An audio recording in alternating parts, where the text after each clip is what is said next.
Ed Miliband and David Cameron launched attacks on each other's character in angry Commons exchanges over televised election debates.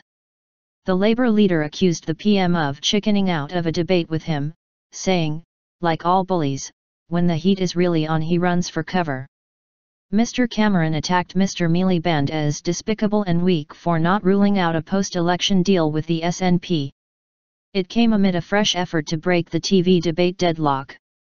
YouTube, The Guardian, and the Daily Telegraph have offered to bring forward the proposed date of an online debate, which would include the leaders of the Conservatives, Labour, Lib Dems, UKIP and the Greens, to either 26 or March 27, in an effort to meet the Prime Minister's demands any debate happens before the official campaign begins on March 30.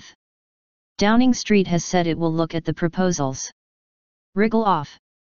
The issue dominated Prime Minister's questions, the last but two before polling day, with the Labour and Conservative leaders in full electioneering mode, battling deafening noise from MPs. Mr Miliband said the PM's handling of the election debate issue goes to his character, telling him, "The public will see through your feeble excuses. Instead of these ridiculous tactics, why don't you show a bit more backbone and turn up for the head-to-head debate with me? Anytime, anywhere, any place." Robin Brandt explains why empty chairs and chicken noises have become part of the row.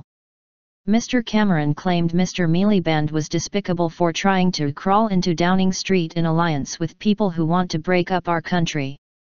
He challenged the Labour leader to reject a post-election deal with the SNP, adding that if he had an ounce of courage he would rule it out. Mr Miliband hit back, saying Mr Cameron would not be able to wriggle off the debates and said there is only one person preparing for defeat and it is this Prime Minister. "We know you lost to the Deputy Prime Minister last time, why don't you just cut out the feeble excuses and admit the truth, you are worried you might lose again. Call the tune." Mr Cameron replied, "You want to talk about the future of a television program, I want to talk about the future of the country. 4 questions, 3 weeks to go, you can't talk about jobs because we are growing jobs. You can't talk unemployment, because unemployment is plummeting. You can't talk about inflation because it is at a record low. The truth is you are weak and despicable and want to crawl to power in Alex Salmond's pocket."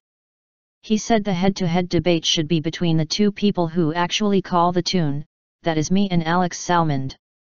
Mr Miliband has repeatedly rejected calls, including from some of his own MPs, to rule out a post-election deal with the SNP. A source close to the Labour leader said, "Our position is unchanged.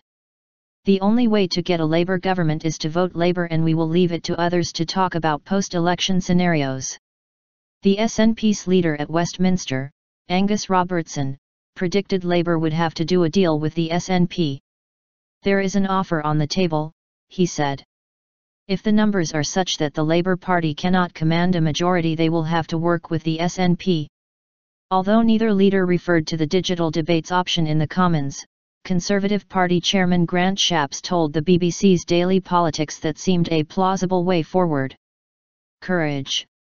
UKIP leader Nigel Farage said, "Scrutiny is an important part of democracy, and for this reason I am delighted to accept the Telegraph/Guardian/YouTube invitation to this debate, so that I can make the case to the British electorate on why they should vote UKIP. I hope that the Prime Minister will muster up the courage to stand by his own words, and show up to try and defend his record in government." Lib Dem General Election Coordinator Lord Ashdown said the party remained committed to election debates and would consider the digital debate proposal. But he said the Prime Minister should not be able to let it excuse him from taking part in the equivalent TV debates. Labour has yet to respond to the digital debate offer. The proposal is for a 5-way debate, which would include UKIP and the Greens. A Green Party spokesman said the party was looking forward to receiving the invitation from the Guardian/YouTube and Telegraph and would relish the chance to take part. The BBC, Sky, ITV, and Channel 4 plan to hold 3 live televised debates in April, 2 featuring the leaders of Conservatives, Labour, the Liberal Democrats, the SNP, Plaid Cymru, UKIP, and the Green Party, then one with only Mr Cameron and Labour leader Ed Miliband.